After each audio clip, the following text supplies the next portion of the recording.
Hey everybody, it is October 13th, Saturday. I'm getting it all mixed up. It's not Friday the 13th, thank goodness.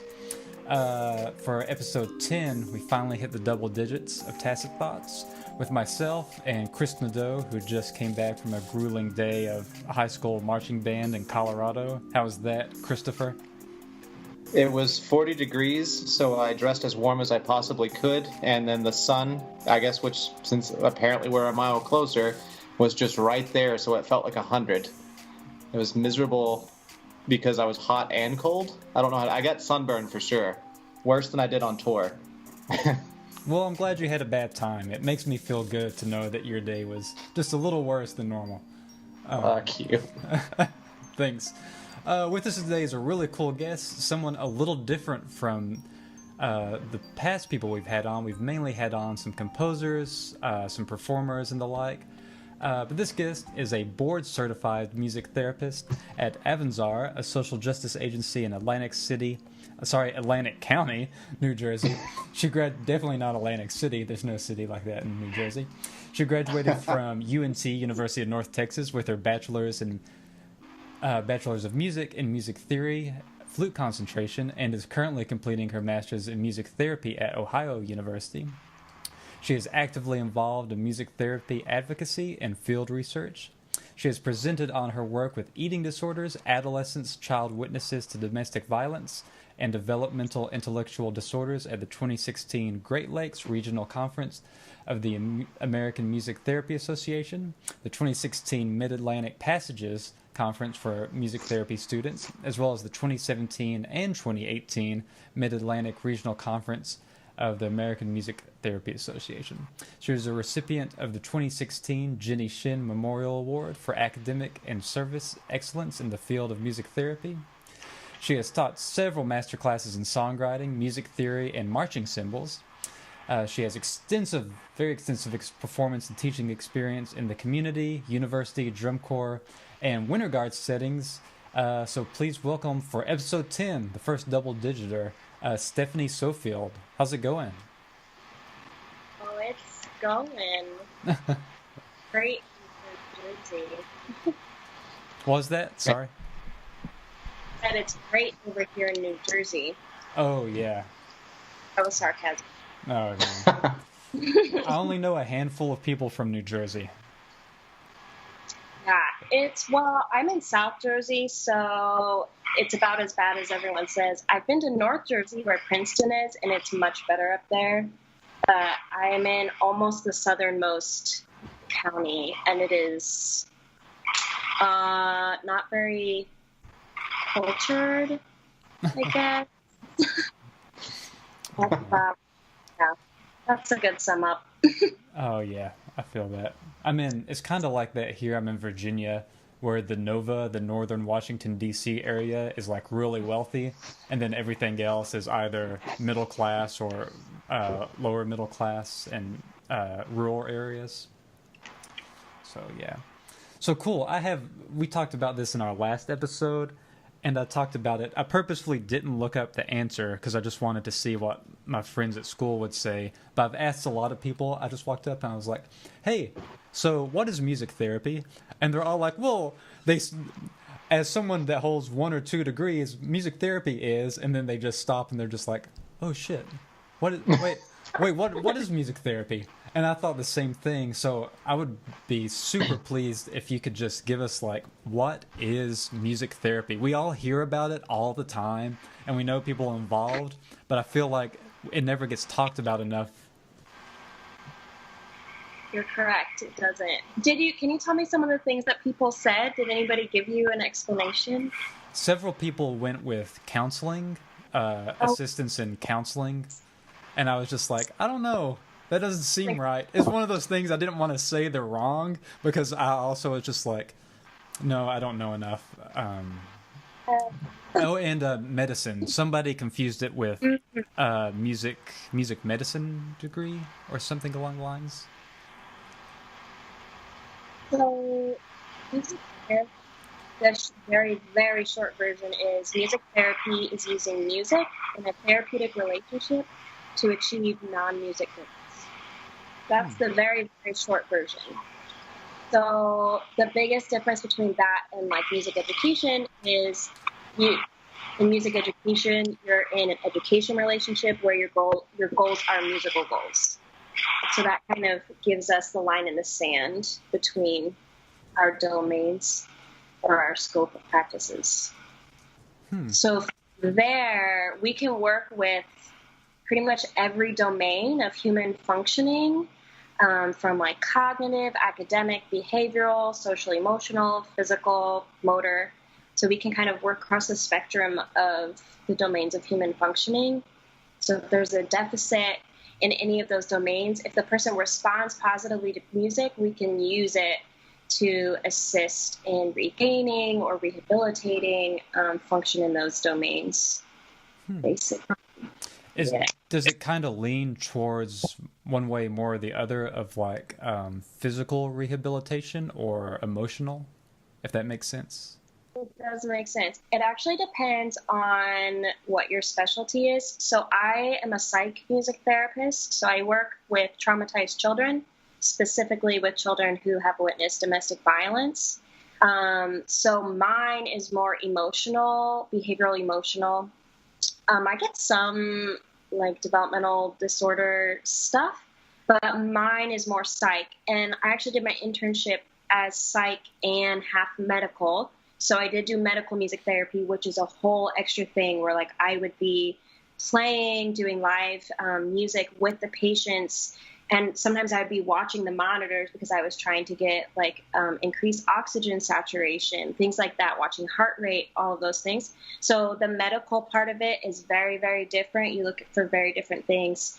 And then there are people who do neurologic music therapy where their whole goal is physical rehabilitation. So they work with physical therapists to regain motor functioning, maybe after stroke, or they help people with Parkinson's, or I did some work with people with traumatic brain injuries. Like I had a child in my internship who had been in a car accident and lost all of his speech.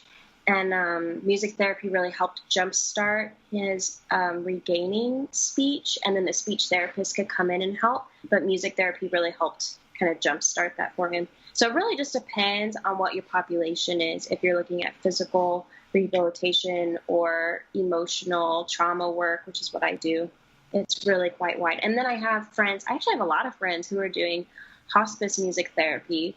So they really do the work when people are kind of at the end, and they help them and their loved ones emotionally and also physically so that they're not in pain at the end. And I even have heard a lot of really beautiful stories about music therapists using music to help them kind of cross over painlessly.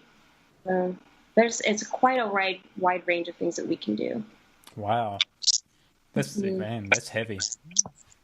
Yeah, I don't do those people are really good at what they do, and they've told me they would never work with trauma, but I love working with trauma, and I could never work with death and dying. But some of my friends are really, really good at it, and I run as fast as I can away from it. Do you have to work with like child protective services much? Kind of. They referrals put into us. We get referrals from self-referrals because Oh, shit. Sorry, can you say that one more time? You kind of cut out for a second. Said we kind of work with, it's called DIFAS here, Division of Youth Family Services. So they can refer clients to us, and so can schools. So we don't really work one-on-one with them, but they can refer clients to us. And sometimes they can like give us access to the files, but we don't really work necessarily one-on-one with them. Yeah. Do you know any music therapists, Chris, or friends of ours? Well, I do. I knew several of the music therapy like grad students here at CSU. There's a pretty big program, and when you were asking about what is music therapy, it kind of hit me. I was like, wow, I never thought to think. I was like, as many people as I knew doing it, I should have known more. Because I know it seems like they do a lot with like the Orff style instruments here. Like their focus is a lot percussion and guitar.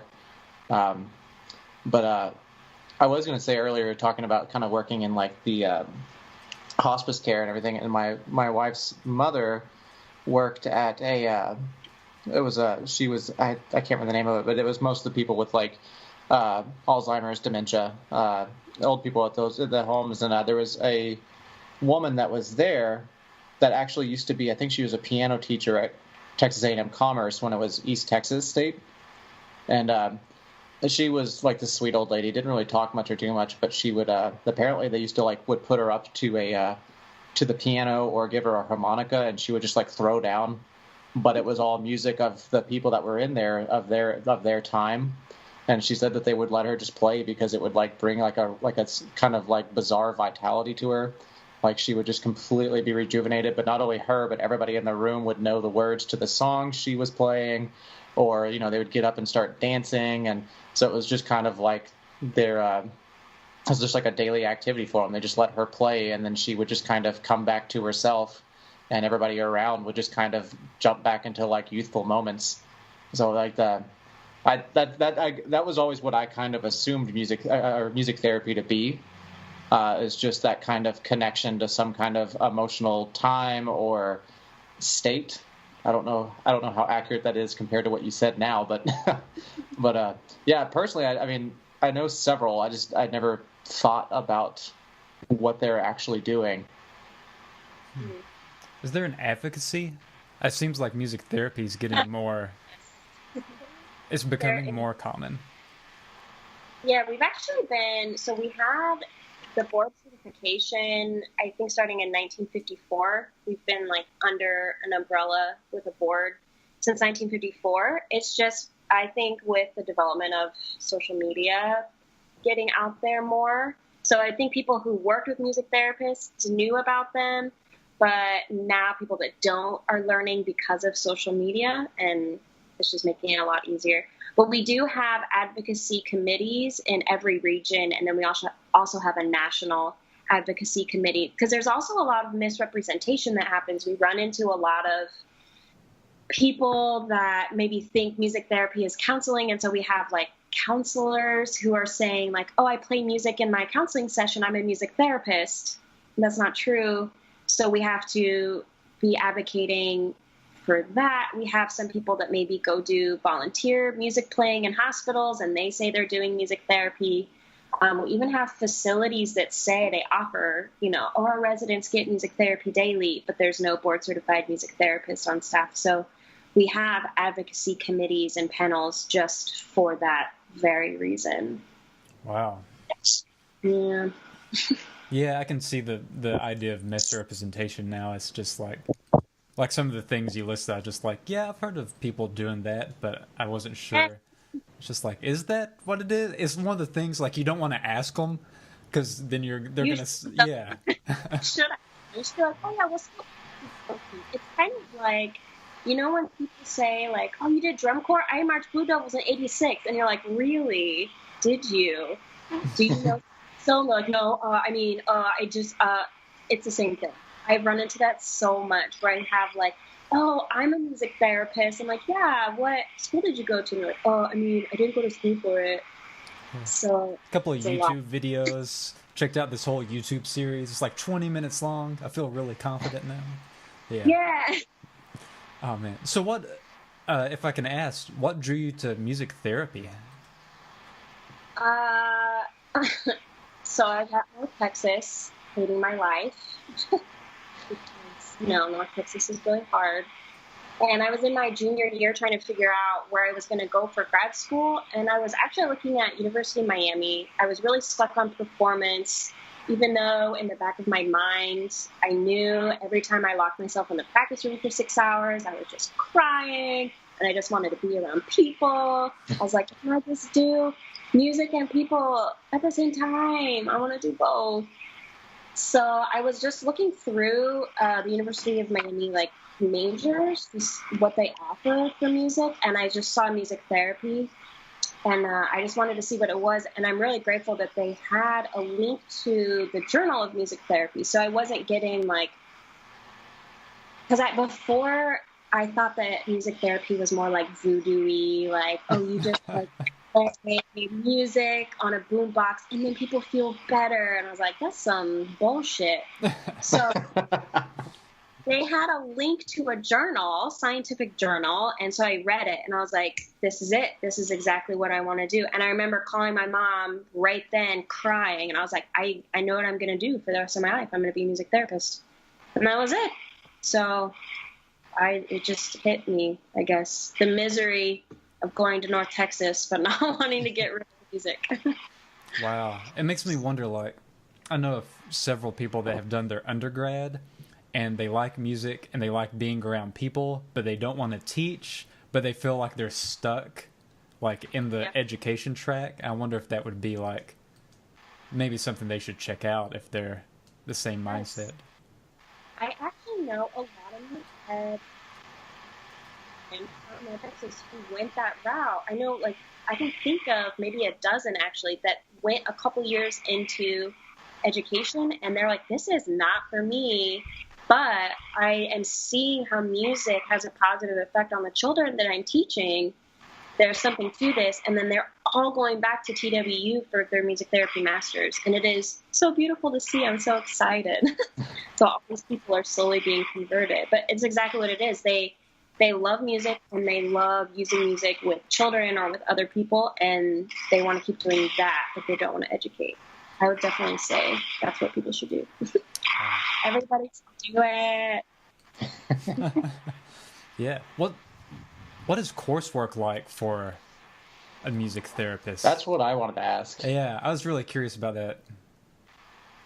Okay, I did a really weird version of it. I did what was called a graduate equivalency. It was terrible. Nobody should do that.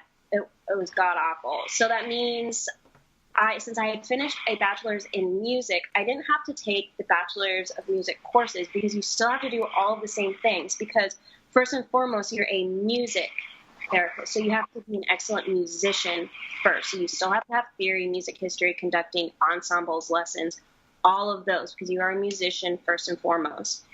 So because I already had that, I didn't have to take any of the bachelor's courses, except I didn't have any bachelor's in music therapy courses. So as a grad student, I was in with sophomores, which was very aggravating, taking those music therapy courses. And then at the same time, I was having to take master's level courses. So I was basically full-time batch and full-time master's, which was horrible. So that's why I say nobody should do it. I would say just do the bachelor's in music therapy, get the second bachelor's, and then go back. That's what I would say. So you still have to do all of the core music work, and then you just have the extra music therapy classes. So those are like the clinical practicums, where you're actually going and doing the work every semester with different populations. And then in the master's, I specialized. I did more to the psych med route. So I had like a child life course. I had an abnormal psych course. I had, we had to do anatomy, physiology. We had to do neurobiology. What else did I have to do? Oh, we still have to take the graduate level music history seminar. And then all the music therapy majors have to take like percussion, things like that, piano, voice. It's very intense. Do you have to do any, like, you're talking about watching O2 levels and such? Do you have to take, like, medical classes? We didn't have to do medical classes. We covered some of that in the child life class I took, but actually a lot of that work, when you get to be more specialized, occurs in your internship, where you really learn how to do those things. And some of the things like the NICU training, like if you were to work with the NICU infants, a lot of that you can't even do unless you get the specialized training, which occurs after internship, if that makes sense. So some of those really heavy, like psych approaches are extra training. NICU is extra training. So a lot of those things just add on after your clinical internship. Wow. That's really interesting. I just feel like I'm learning. I know nothing. I now know that I knew nothing. It's really interesting, and I'm sure that I'm definitely not the only one. It's like grad school all over again. Yeah, for sure. So you've presented it. You presented it. Oh man, is that me? Oh weird. You might need to turn your output down. Well, output volume down. Oh, okay. Well, that's fine now. That was weird. I'll mark it to cut that out. That was a spooky ghost. I'll just put 19 minutes ghost. Yeah. So you've presented at 4 conferences? Is that? I think that's right. Wow, that's what am I doing? Yeah, that's pretty impressive. So it says, I mean, in your bio, you talked about presenting on issues of eating disorders, adolescents, child witnesses of domestic violence, and developmental intellectual disorders. Yeah, can you just? There's so much research. It seems like I feel like those are all such different things, and especially thinking about music therapy. Like immediately, I can understand like child and domestic violence and developmental intellectual disorders in adolescents. The eating disorder one was the one that stuck out. I was trying to piece together music therapy helping overcome eating disorders. Do you have any thoughts on, or want to expand on that rather? A lot of thoughts on that. Yeah. Presented on it. I actually presented on ethical treatment of people with eating disorders. There's a big kind of split in treatment philosophy, with a lot of humanistic treatment being on one side and medical being on the other. I fall, of course, in humanistic, which is treating the individual as the whole individual with unconditional positive regard. So what you have when you have an eating disorder is most individuals that present with an eating disorder actually have suffered from trauma. So is their body's way of trying to regain control of the situation subconsciously. And also, interestingly, there has been a correlation with the increase of eating disorders in Eastern cultures as they've been westernized, which is really interesting. So there's definitely a cultural issue there. So the issue that I presented on was that when I was treating the children and adolescents with eating disorders, and yes, I was running into 9-year-old, 8-year-old boys with eating disorders as well, which was very surprising when I first entered that facility. I was running into re-traumatization, where they were being re-traumatized because of the medical treatment of their eating disorder. So, and that's very difficult because when they go into the hospital with an eating disorder, usually it's because their heart isn't working properly because they're so malnourished. So medical professionals want to pump calories into them as fast as possible to save their heart, basically, and to save it so their muscles stop degenerating, their brain matter stops degenerating, et cetera, et cetera. So that makes sense from a medical standpoint. But what happens is when that is the only way that this individual knows how to control anything, and you're not addressing the underlying trauma first and foremost, what's happening is they're just being re-traumatized because their body is being forced to do something that they're not consenting to.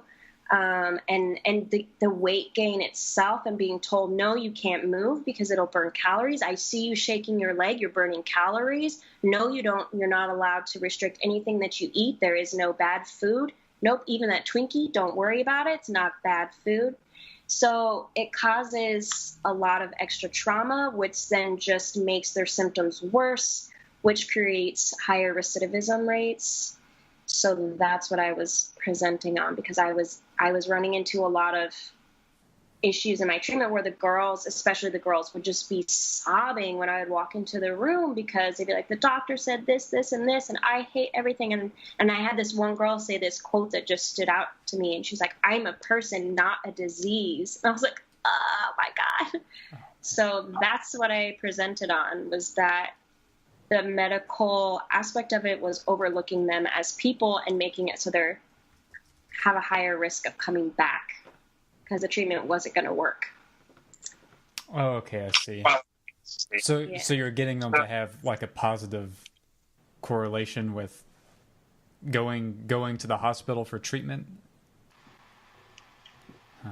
Yeah, so my work with them really was trying to create self-concept, because self-concept is the foundation for self-esteem. When we try to address self-esteem itself, it almost feels impossible. I don't know if you've ever had any kids that you've worked with or taught where they have really low self-esteem. And if you try to build them up, it doesn't actually really work because the foundation of it is self-concept. So I used music therapy to try to address very minimally some of the trauma. It wasn't really the facility for processing those deep traumas. So mainly my work was just stabilization, making them feel heard, making them feel, again, that unconditional positive regard that they were important, they were valued. Their voice was really important, which worked metaphorically. If they chose to sing, then they're like, my voice is literally important.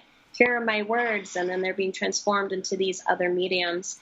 And we just worked a lot on self-concept, like who are you, kind of identifying core hurts, core beliefs. And those things are a lot easier to identify within music and through music, and as compared to talking.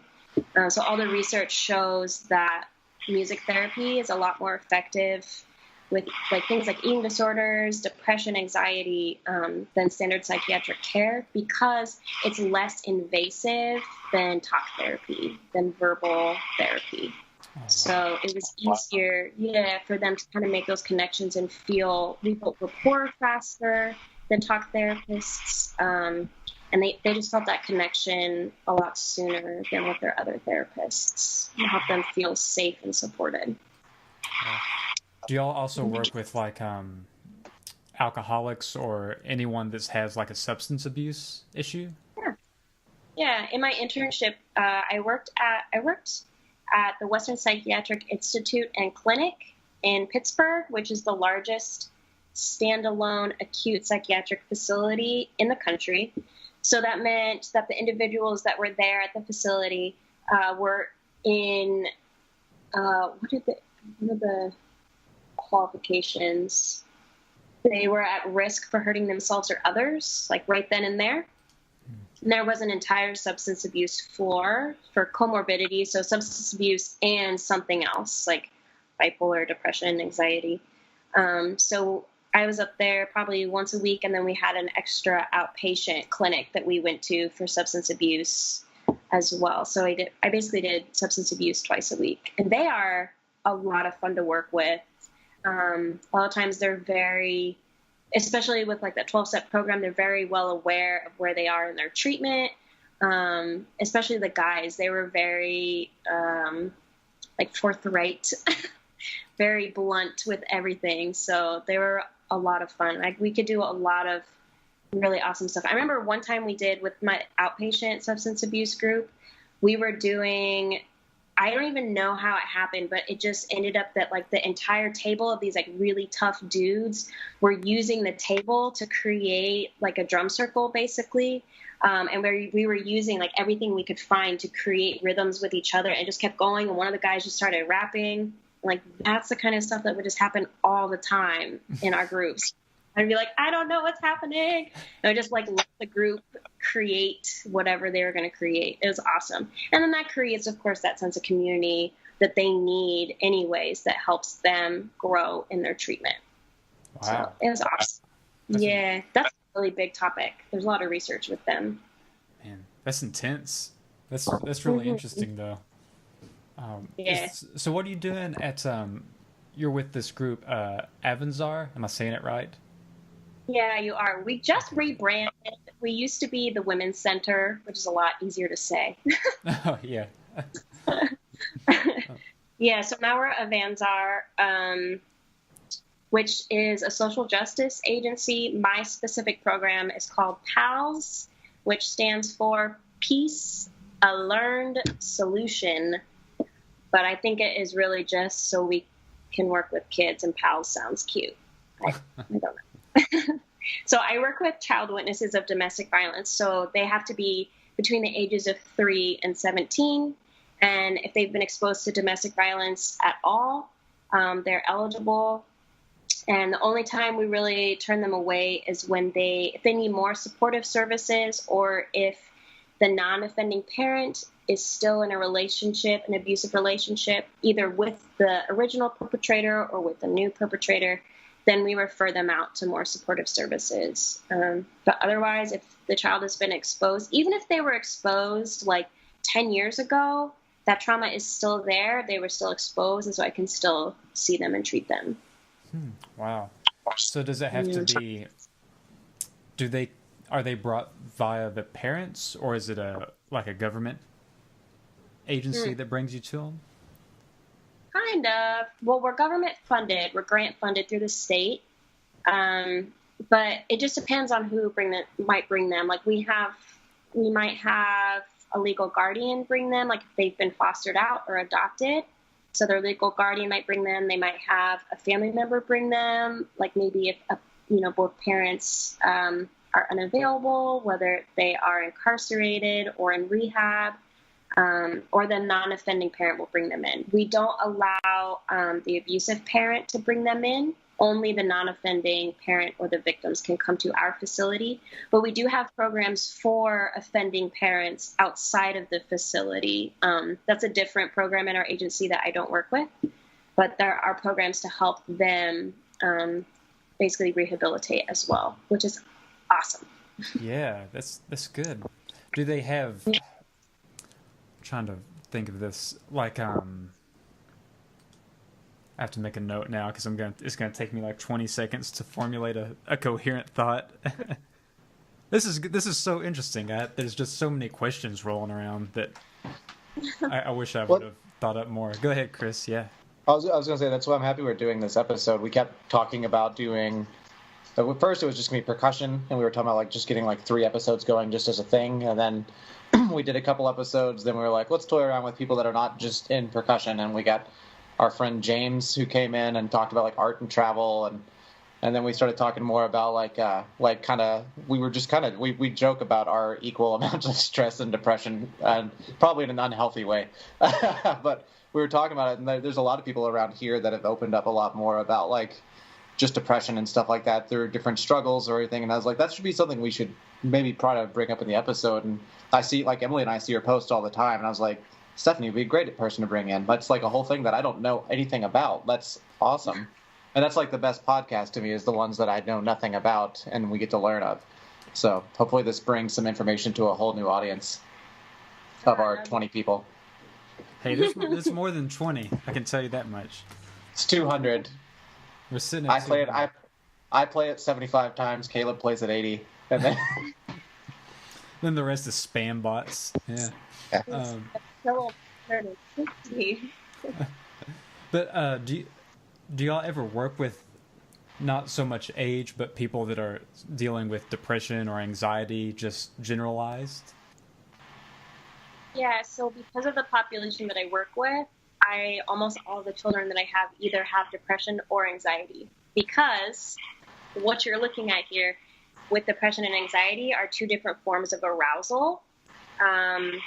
So yes, basically the long version of, or the short version of trauma, is, so a typically functioning human operates here at this like midline, which we will call the window of tolerance, right? This is where you operate when everything is okay. You're able to engage with people around you productively because your body is scanning around and saying that everything is safe, right? So when if there's a threat, you become hyper aroused. And so basically your arousal shoots up out of your window of tolerance so that you can, as we know, fight, flight. And then if we were to drop down, actually down out of the window of tolerance into hypo arousal, you go into freeze, which is like the dead possum thing. But like, so that's normal. You need to be able to become hyper aroused to get away, or hypo. Very normal, right?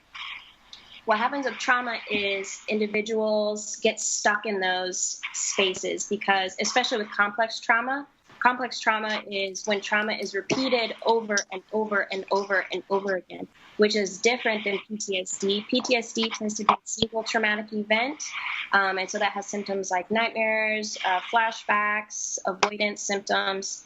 But complex trauma tends to have symptoms that are harder to recognize, and so people get misdiagnosed with depression, anxiety, conduct disorders, behavior disorders. But what it is basically, if you think of a child that has witnessed domestic violence, they can't run away.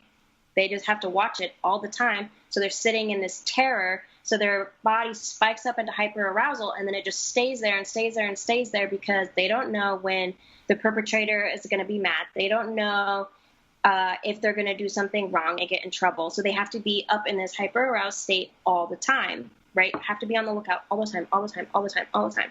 So when they stay up there, their body is trained to stay up there and has a really hard time coming down because it's used to when we spike up, we stay up here for a long, long, long, long, long, long, long, long time. And that feels like anxiety or ADHD, where it's that hyperarousal and you're looking around all the time. So then what happens is we have the kids that, like, for example, I had a child, I asked him what he wanted to do today, and that was too much of a stimulus for him. He had hyperarousal because he had trauma. He couldn't come out of it, so that was too much. And then he had a meltdown, like screaming, trying to hurt me, running around the room. And it lasted for like 30 minutes because that is what his body was used to. When you pop up with trauma, you do not know how to come back down. So that's what we're working with. And then the hypoarousal is the depression, where you get used to staying down here. And that actually tends to be, research has shown, the neuroscience research has shown that hypoarousal is the body becomes so fearful of the hyperarousal states and how it feels that when it senses that the body is about to pop up into hyperarousal, it jumps in and forces it to go down instead, so you don't feel anything. And that becomes like dissociative, depressive states. I also see that a lot too, where I had a little girl come in one time and I was talking to her and she just like blanked out in front of me, like just nothing, just blanked out. So she was dissociating because whatever was, and there wasn't even really much happening, but her brain just couldn't take whatever was going on. Our communication just popped her out of reality. So my job as a therapist is to help those individuals learn how to regulate. But when people have depression and anxiety, that's what you're looking at, is you're looking at hyperarousal states and hypoarousal states and inability to modulate those and to come back to the window of tolerance. Wow. There's a book I've referenced, like, I feel like 15 times at this point. It was called John Gorey's Performing in the Zone. And basically the idea is, when he explained the window of tolerance, I was just like, oh my gosh, he just took that same concept and applied it to his own thing. So he says, like, you have this window of, I don't remember what he calls it, but it's the same thing as the window of tolerance where you're in your normal, like, day-to-day, he calls it performance arousal. And then there's positive and negative, and, like, you have positive performance arousal. And say you're going to play recital, you need, like, +2, you need just, like, a little bit of edge just to kind of hype yourself up. But then you get to that +5 where you're having, like, mental breakdowns about what's going to happen. Your heart's just going and your adrenaline's rushing too much. And then he has the flip side. He's like, maybe if you're going to play a very mellow recital, you need to be a little bit on that that negative side. But then you get too far down and you just kind of collapse in on yourself and you can't handle the pressure. Yeah.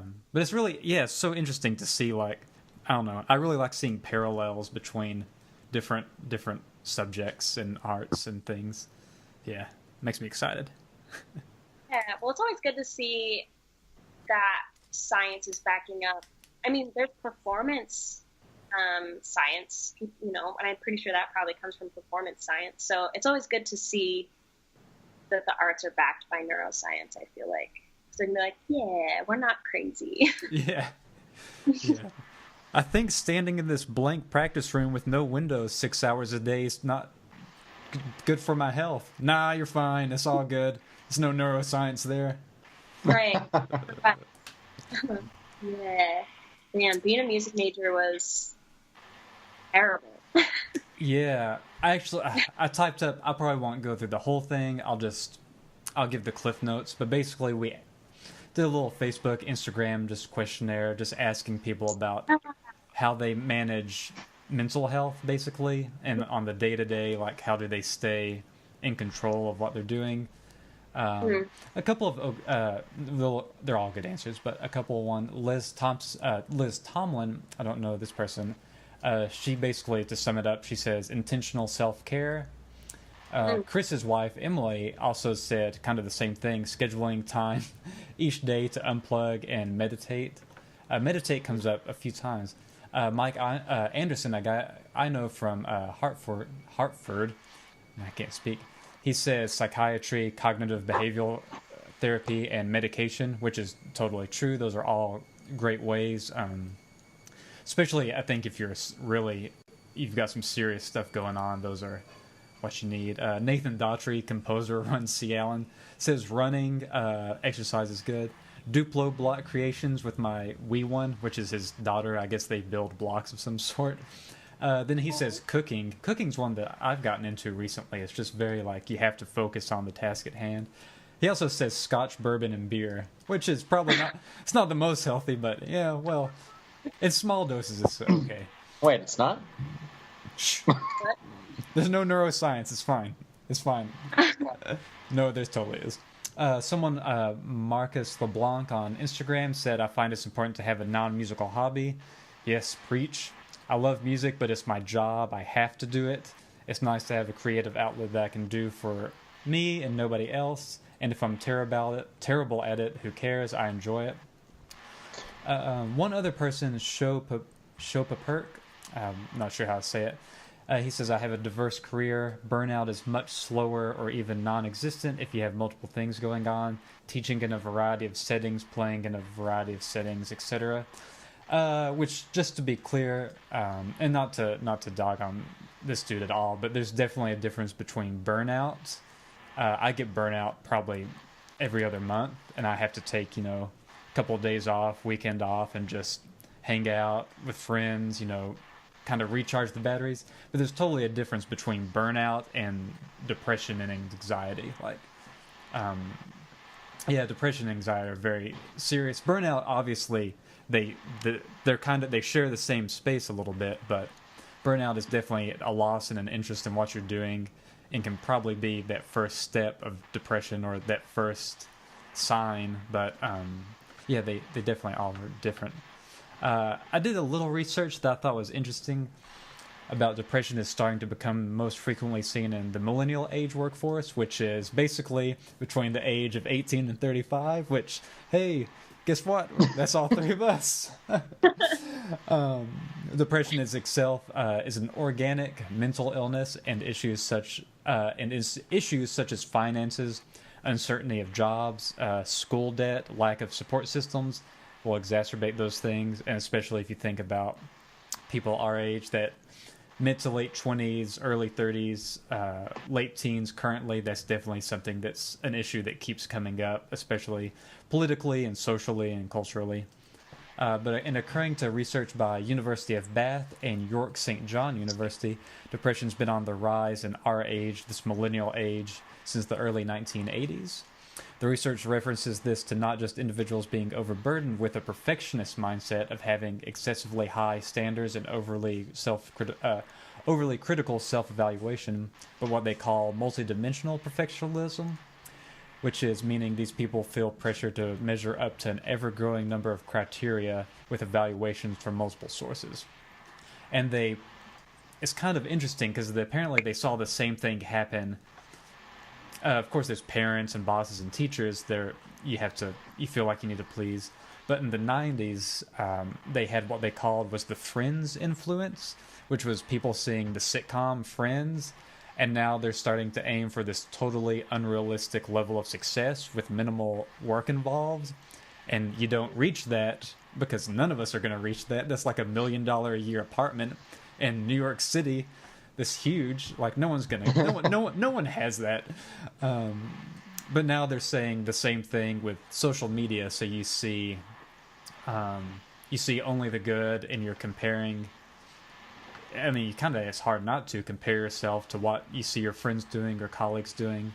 And unfortunately, in musicians, and especially music students, 2011 Westminster study found that they are 3 times more likely to suffer depression and anxiety. So if you think it's on the rise, and this group of people is 3 times more likely to have it, from juggling money issues to having different jobs, music and non-music, precarious or suspicious pay, you never know how much you're going to get paid per gig per month if it's not regular, highly competitive jobs, and frequently an international sphere of competition all amplify these disorders. Due to these disorders, musicians also have a highly increased risk of alcohol and substance abuse and a tendency towards unhealthy diet and lifestyle. 70% of musicians researched out of 2,200 say that they suffered or have suffered from anxiety, depression, or a combination of the two at the undergraduate level. This is a European study, but I feel like it probably translates fine over here. And while depression and anxiety can occur in anyone of any age, I've been jotting down notes for a few weeks now, just looking and talking to undergrads here. I feel like the college undergrad lifestyle is definitely a catalyst for depressive episodes. So I kind of jotted down a make-believe schedule, but I feel like we've all probably gone through it. Just say you hit snooze at 6:30 a.m., you manage to get up at 7:20, speed shower, you get dressed, make coffee, grab like a Pop-Tart or some sugary breakfast food, get out the door at 7:50 to make it to an 8 a.m. class nonstop to lunch, run to the cafeteria, grab like a really quickly made microwave burger and a soda, go practice and warm up for an hour, have a lesson, go to ensemble, grab an early dinner. There's some abomination of lasagna that's been made 50 pounds at a time. It's probably not that good for you.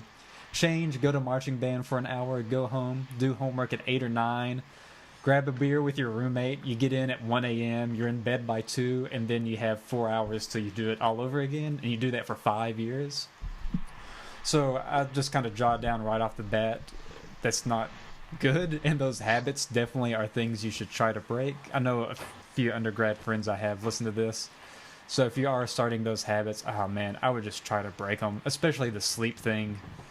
Like, if you can get enough sleep, yeah, it's just so worth it. Just don't go party. I mean, party if you have the time to, but just go to bed 1 hour earlier and get up 1 hour earlier, and it will, man, that's a life changer just off the bat.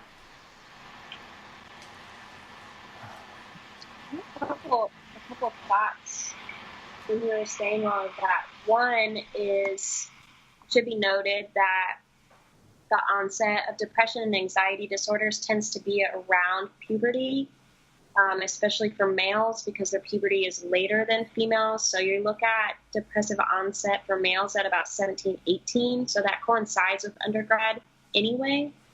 And then females, it tends to be a little bit earlier, so 14, 15. And then the second thing I was thinking about was a lot of people that are already kind of predisposed for depression or anxiety or bipolar or borderline or anything like that.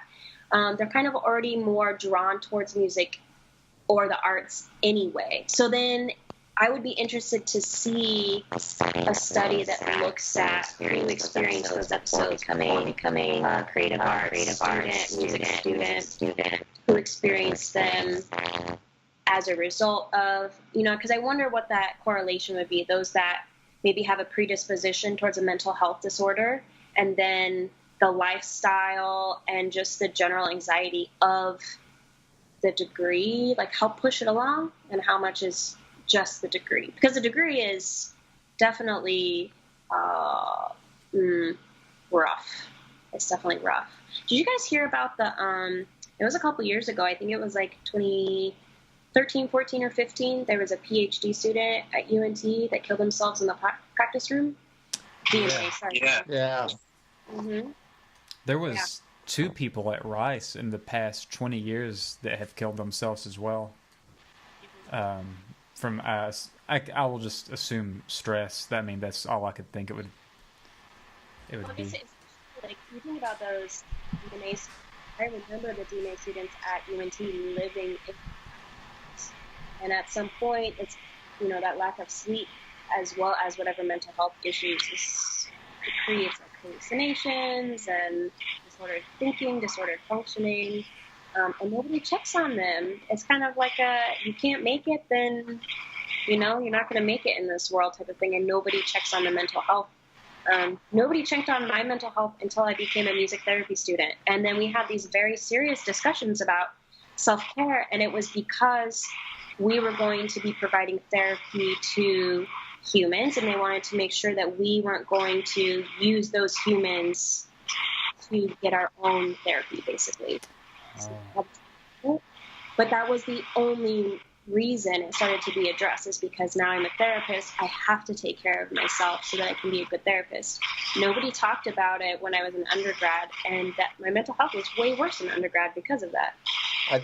I think that's a great point to make, because there's a clarinet grad student at CSU named Kate that's recently started opening up and talking about mental health and study as like a grad student and previously as an undergrad, and like kind of, and I've heard more and more people talk about this, like the challenge of like, you know, like the teachers, like the professors in these roles, keeping more of an eye on the students and kind of reminding them every now and then to take these breaks that no one's taking, or that, you know, it's okay to struggle sometimes. And that's one thing that I think both Dr. Zader at Commerce and especially Dr. Hollenbeck here at Colorado State did really well, was when there would be times where I was running around and it's just like, all right, I've got to write this show for the marching band this week. I've got to do this. And I've talked about like the past semester I had last spring where I did way too much between like doing a concerto, playing in both the wind symphony and the orchestra, taking orchestra auditions, applying for jobs, doing my recital, and taking a bigger class load than I should have.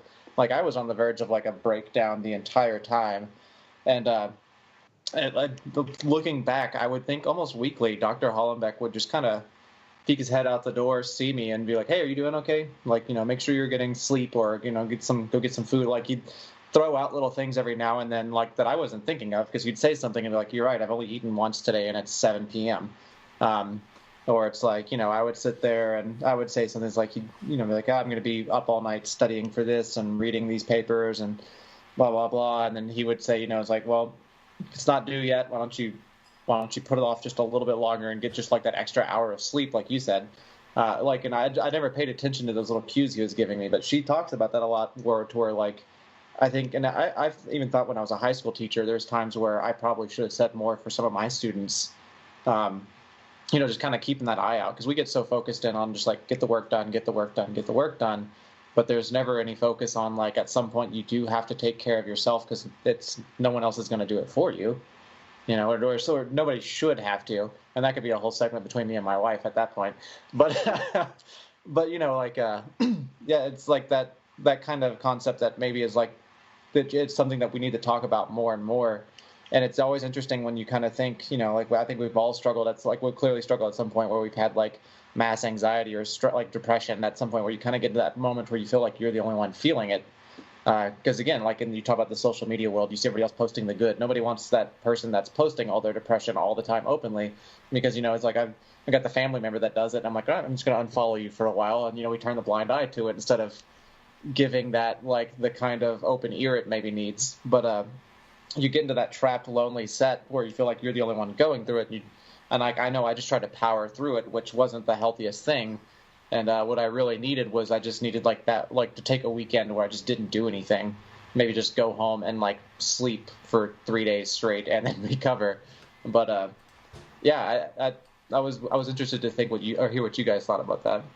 Just the whole concept of like, maybe as teachers taking a little bit more interest in not just the academic part of their students, but like the actual well-being and like lifestyle. Yeah. Well, I mean, I feel like for sure, if you're I echoed myself. If you're a professor, you definitely kind of have an obligation to, even if you don't help it, you do have to, like, if you know something's up, well, I say you have to, I guess technically you don't, you should, if you're not an asshole, at least say like, hey, you know, there's free counseling here at the school. You can go use it. You can see a physician for free. I mean, it's part of your tuition. You're paying for it anyways. At the least that. Yeah. I remember in grad school, I know how I just said undergrad was way worse than grad school. I take it back. Grad school was so much worse, because I was just thinking, when you're saying I was doing this, I was doing this, I was doing this, I was doing all of those things like you were saying, and I was teaching an independent indoor group. Like, why was I doing that?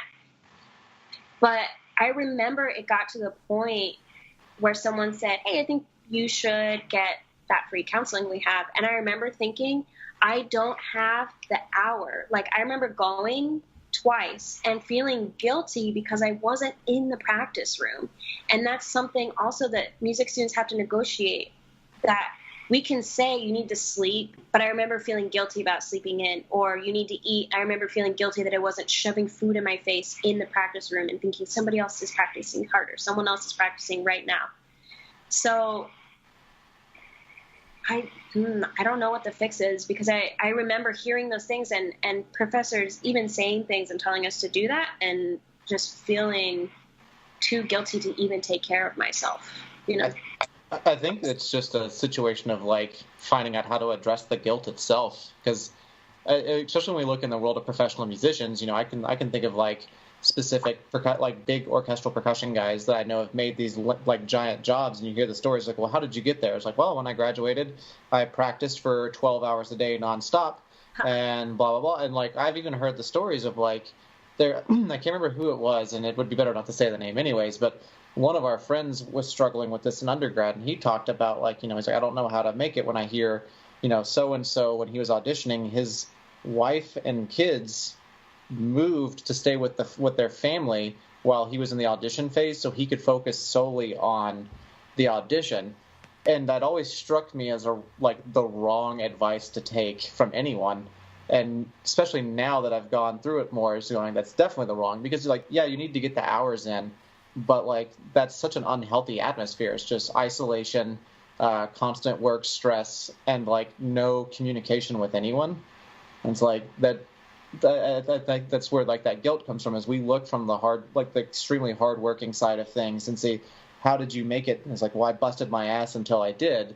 And it's like, so we take out like, it's like, okay, I just need to not, pretty much in order to make it, I just can't enjoy life at the moment.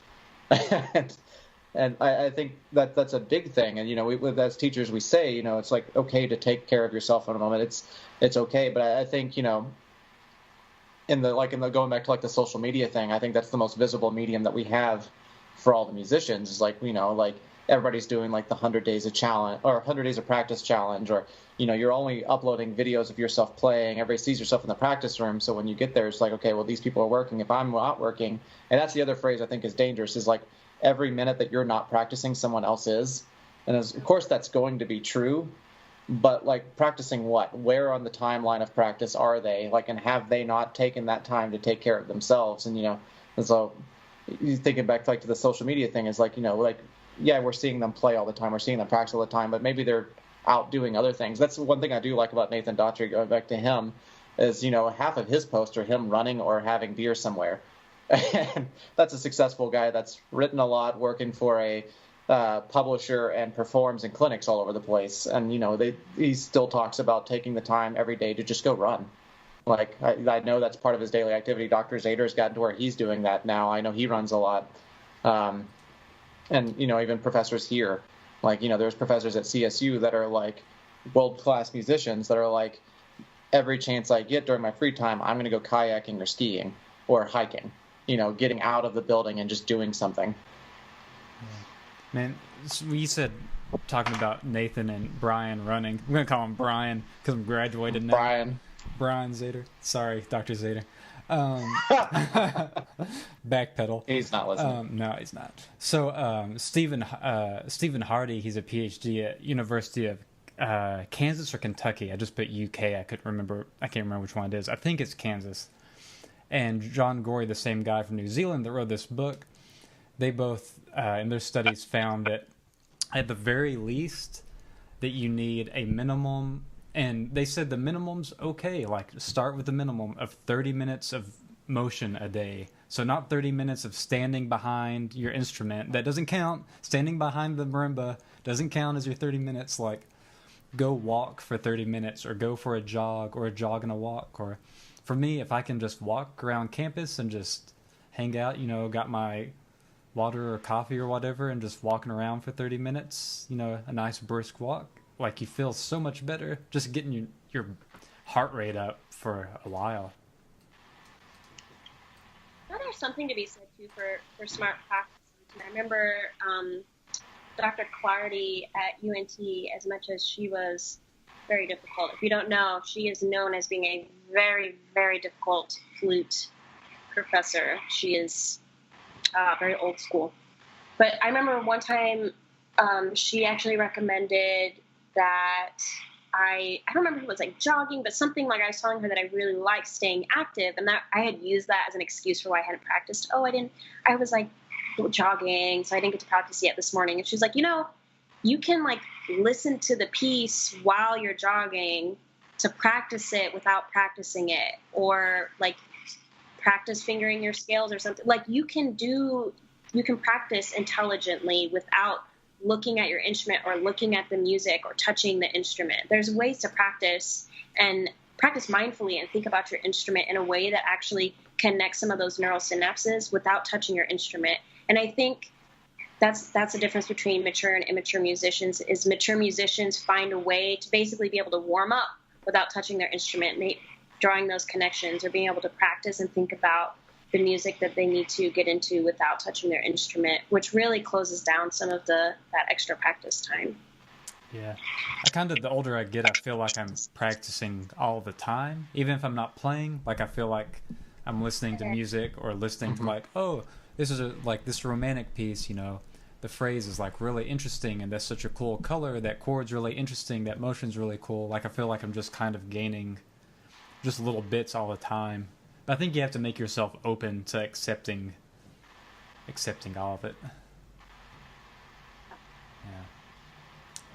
Have y'all taken any supplements for like helping with serotonin or anything of that nature? I've been taking it's called 5-HTP. It's basically 5 hydroxy. What is it? What's the thing you get when you eat turkey at Thanksgiving? Tryptophan. 5-hydroxytryptophan. But basically what it is you get tryptophan from food, and then that turns into 5-HTP, and then that in turn turns into serotonin and melatonin and the likes, which help your mood, help your sleep, help your energy metabolism. But I've been taking 5-HTP every day for like a month or so. But man, I feel so much better. Like my mood is better. Like I sleep through the night well. It does curb your appetite a lot. So I have to remind myself to eat. I have to be like, okay, it's 1. I need to go eat. But yeah, I take that. I take the robot voice sound is kicking back in for some reason. Okay, it's gone. It's back. No, it's not. That's okay. But I take 5-HTP, and I've been taking vitamin D3, which helps that serotonin move about. But yeah, man, I feel like my mood is so much better, and like my just general day-to-day just mental health is just better. I think it's just because I'm making so much more. Because I've taken antidepressants before. I've taken the generic form of Lexapro, escitalopram, and as well as Klonopin, a benzodiazepine pill, like an anxiety pill. But yeah, I feel like there's just the 5-HTP. Like if I'm like at a baseline, like -1 might be. I know I'm going back to this +5, -5 thing. But if like my baseline personality is like -1, I feel like this 5-HTP just bumps me up just a little past normal. Just like helps me, just stay positive. And I really recommend it. It's pretty cheap, and as long as you're not on an SSRI already, you shouldn't have any problems with it. Because I know you can get like serotonin syndrome and stuff like that if you're making too much. But I would really recommend anyone that maybe they're not on medication or they've tried other things. But for me, it really helped, and my mom has taken it as well. She's a nurse practitioner, and she really thinks it's pretty helpful. Last year, a lot of my friends in this area said that their winter depression was a lot worse than normal. And that's the thing I've noticed in the north, that it is so bad in the winter, like the mood, because it's just like the winter lasts for it's like 6 months. It might actually be like 5, like November to May, basically. Like it lasts a really long time. It's dark for a really long time. And so I was looking a lot last year into the sun lamps that give vitamin D, because I noticed a huge difference in the winter. Like I literally was just miserable and grumpy, and I could not focus. I was so tired. I did not want to work out, even though I knew it would help. So I was looking into the research for that, and I think I'm gonna invest in one of those this winter and see how it goes. So I know actually when I went to the counseling office when I was at grad school, they had those. They had a whole room of those that you could sign up for in the winter. So back then I was like, that seems ridiculous. I'm not doing that, but I totally. I just imagine like a room that's like a giant tanning bed. Like you walk in, and there's just lights. I was gonna say I've heard of this before though, because I've talked to there's a friend of mine in this area that's the percussion director over at Colorado Christian University. He did his master's degree at University of Alaska Fairbanks, and he talked about like the seasonal day and night.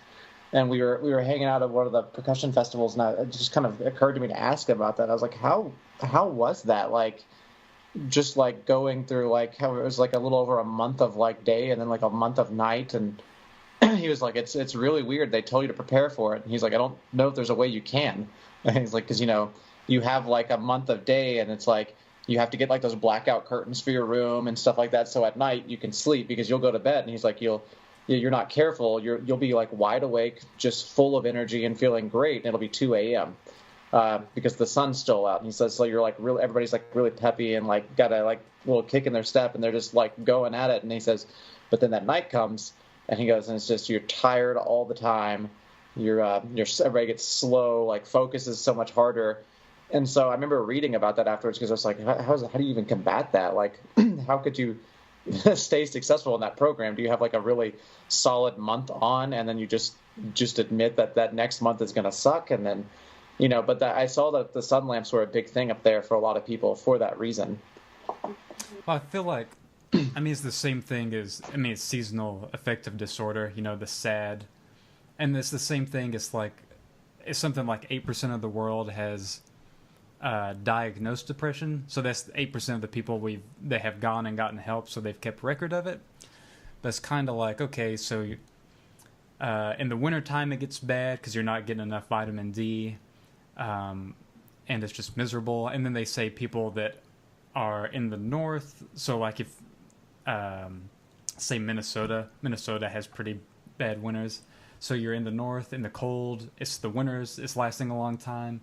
And then you also work in an office, like a cubicle, so you have minimal windows and fluorescent lights all day. So basically, for months, you get no vitamin D. So yeah, I feel like those sun lamps and, if you can get an oral tablet, or I don't know if they do it any other way, but yeah. Oh man, it's depressing. No pun intended. Well, you know what I was reading though, which I thought was really interesting, because I was trying to see like, okay, how long are you supposed to have it on you? And it said when you first get it, you are not supposed to do it longer. I don't remember how long it was, but like not longer than like 5 or 10 minutes the first couple days, because otherwise it can induce mania, because it's like so much out of normal, like, which is basically you're just a little more productive than normal, and you can't stop talking, and you feel like you can do all this stuff. So they're like, just a little bit, and they grow up into it. And I was like, oh, I feel like maybe then only doctors should have it, if people can just induce mania with this. So would you after the mania, would you crash? Would it work that way? Would you like get the burst of mania and then go down and be depressed, even worse? I would assume that's how it would work. I don't know. Don't quote me on anything. I don't know. It just said that you would get like a little burst of mania. But I'm sure if people can buy it on their own, it's not enough that it would hurt you. Because, like manic episodes of bipolar is like, I think I can fly, and then you jump off a bridge. So obviously, like, I feel like if it was that bad, they wouldn't sell it without like a prescription or something. So it must just be a little bit like people maybe are just like kind of hyperactive and like a little bit hard to control or focus. I want to see somebody walk into the Rite Aid with like, I have a prescription. What for? Lamp. Yeah, just well, think about it. You have to have a prescription for like, or maybe not prescription, for like oxygen tanks, and there's orders for that. For sure. Man. Yeah, there's so many interesting depression treatments that keep popping up that I see every now and then. Some of them are illegal. I know that people are doing like micro dosing of drugs or like mushrooms or LSD, and I have no idea what that's about. But I guess give it another 100 years or so, and they'll figure it out. Yeah. I know a lot of the really good, like EMDR is really good. Eye movement desensitization, I can't say that word, desensitization regulation therapy. I don't know how to do it, but that one's really good. And basically, anything that they're finding anything that really helps your brain learn how to regulate the arousal episodes is really what helps. Yeah, the one time I've talked to a therapist, she was saying, like the first, I think it was just one. All I could do was one, so I guess I got my bang for my buck.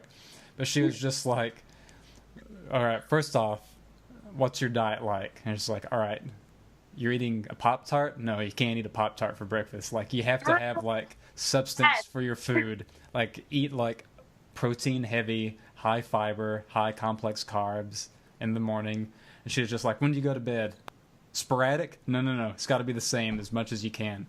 And just get a schedule, get a good diet, try to exercise as when you can. I'm just like, okay. So that, I mean, my case was definitely not as serious, but that worked for me. But I feel like if you can control those three things, you can have it's a start. Like it's something. You know what someone told me that I think actually is really applicable to undergrad and grad students, because something that we would discuss is in classes, they would say, blah, blah, blah, self-care, blah, blah, blah. And all of us grad students were like, we don't have the luxury of self-care right now. We're grad students. We're just trying to survive. We can't even do self-care. We're just trying to live. And I remember I was just in my friend's apartment. I was just like, I don't know why I'm crying. There's nothing wrong. I don't know why I'm crying. And she was like, okay, you have to treat yourself like a baby. When was the last time you ate? Like, why would a baby cry? When was the last time you ate? Are you hungry? When was the last time you went to the bathroom? Do you need to go to the bathroom? When was the last time you had water? Are you sleepy? And I remember being like, oh yeah, I haven't gone to the bathroom in like 12 hours. Because we just shut all of those things down, and then our body's like, stop, just like a baby. And I remember like that changed my life, because if I start getting like whiny or irritable, I'm like, all right, what have I ignored in my adult life? Like, what am I shutting down in my body that I need to pay attention to right now? And that's helped a lot. Yeah. Wow, that's so interesting. I've never thought about it like that.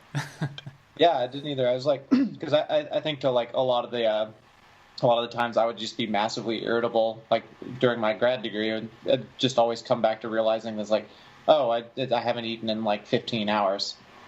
And like I was really bad about just not eating. And like it's funny, like if I'm not doing anything, like especially this summer, like before I got on tour and like after graduation where I had nothing to do, like I could just sit down, and as soon as I felt hungry, I'd immediately know. But in the mixture of just doing everything, like I wouldn't realize how hungry I was until I took that moment to sit down and just stop. And like when you're just going and going between classes, teaching, performing, doing all this other stuff, you finally have that like 30 minutes where you sit down and be like, oh, I'm like starving. Like I feel like I might be in like survival mode right this second. So something about that, which is very interesting, that I just thought of, is that technically depression is a shutting down of your internal states. Like you're shutting down your awareness of those states. Right? If you literally think about the word depressed, like our brain function becomes depressed, it doesn't function as well. You don't really notice as much what's going on in your body. When I think about my clients, my children that have clinical depression, they're the ones that they wet themselves. They're like 9 years old, and it's because they don't have a perception of their bladder when their bladder is full. They eat because they don't know when they're full. So when you think about it, when we're music majors and we have to shut down all of these things inside of our body to be able to practice for 6 hours, you have to ignore your body's signs. It's almost like we're putting ourselves into a depression because we're shutting down our body's signals, which is technically depression.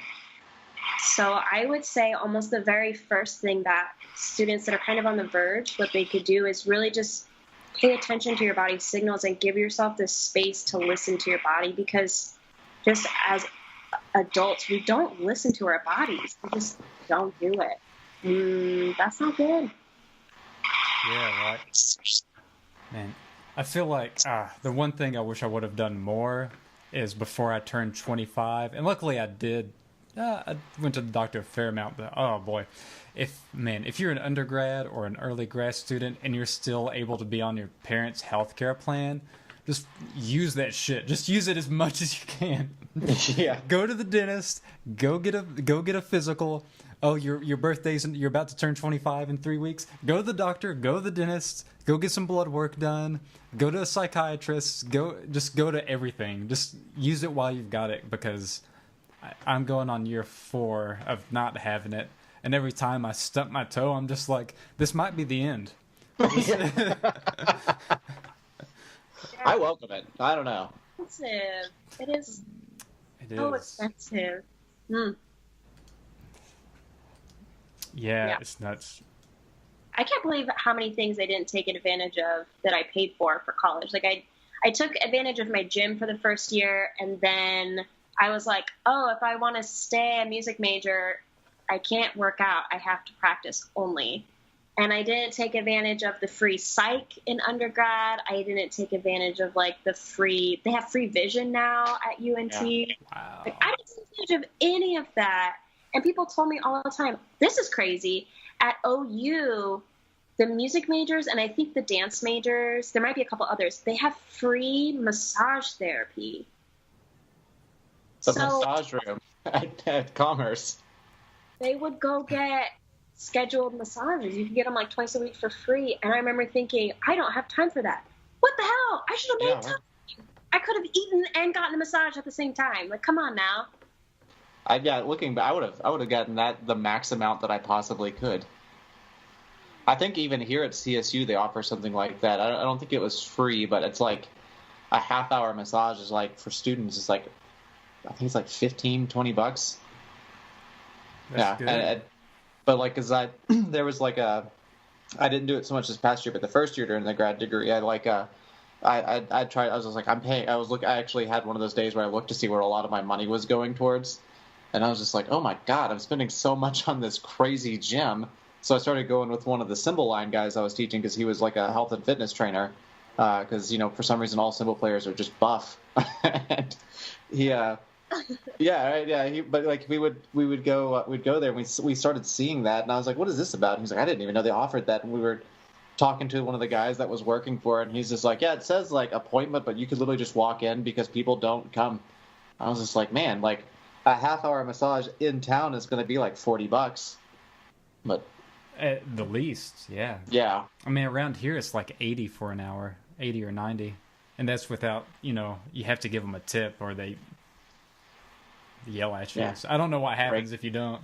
I think they dislocate your shoulder at the end. And... Yeah. So for Stephenie, I was just kind of wondering, what, I don't want to, I guess advocacy is the right word, but what can like the common music community do to kind of promote this career field a little more? Because I feel like it's growing quickly, but I feel like it could grow quicker. Like, I feel like it can be, like, it seems so helpful, like, when you explain it how you did, and it's just like, oh, well, yeah, every hospital should have, like, a staff of music therapists just on hand all the time. But is there anything we can do as a music community, not just percussion, but all of us? I think if you kind of help us with misrepresentation, those students that go and they say, I'm a music therapist, I volunteered my time, they tend to have been steered that way by a music educator that didn't know any better. So, when you see those things, asking them, are you a board-certified music therapist? This is really great. What I see you doing is really amazing. You should pursue it as a degree, but if you don't have the degree and the board certification, you're not a music therapist. So I think helping to, like, ask when you see people say, like, I'm doing music therapy, like, maybe you're doing music as therapy or you're providing therapeutic music, but you're not a music therapist. That is really helpful. And then the number one thing I say for music educators is just keep spreading that love of music, because we all had to be educated by music educators, you know, so we really rely on what you guys do, whether it's through lessons or just spreading the music love as you do. That's the only way we're going to keep getting more good music therapists. We have to have good musicians.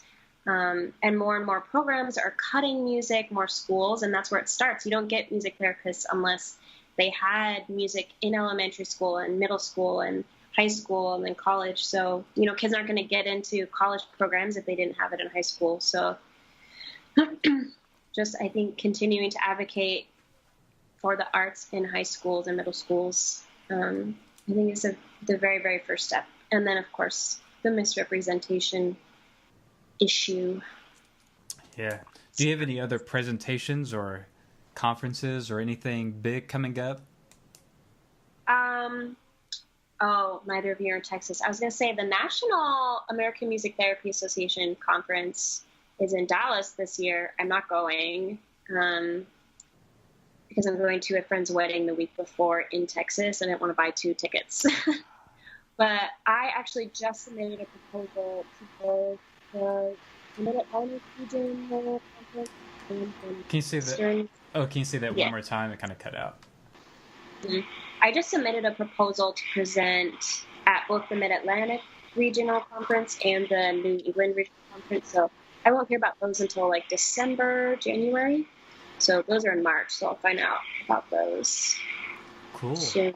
Well, yeah. Hope it works out. It seems like you're doing well. You need to start your own podcast called the Therapist Thoughts. Caleb's really original with names. I'm really original with names. I got like 4 of them for my violin friends. Violin Thoughts. Yeah, there's a lot of music therapy podcasts actually already. Oh yeah, are there any that you recommend? I could look up their names and recommend them to you later. Yeah. If you send them to us, we'll drop it when we post the episode and stuff. We'll just list them. Yeah. You know, I was thinking that too, that I might send you a short video that I have shown people. Like, it's like maybe a minute long of this music with this with a developmental delay. And it is just really impactful to watch. I think if you're a musician, you really understand the high level of musicianship that the music therapist is showing. So I'm going to send it to you guys just so you can see it. Yeah, please do. And, well, dang, this was a fun one. I feel like I've learned more in the past, 90 minutes than anything. Yeah. I don't know a lot. But yeah, Stephenie, thanks for hanging out. And man, this is great. This was great. Yeah, anyone that's listening, we'll drop those links.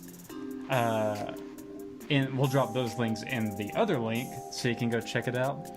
But yeah, man, Stephenie, thanks for hanging out. And yeah, we'll catch everybody else next time for episode 11. We're staying in the double digits. We got a couple more left. Cool. See y'all.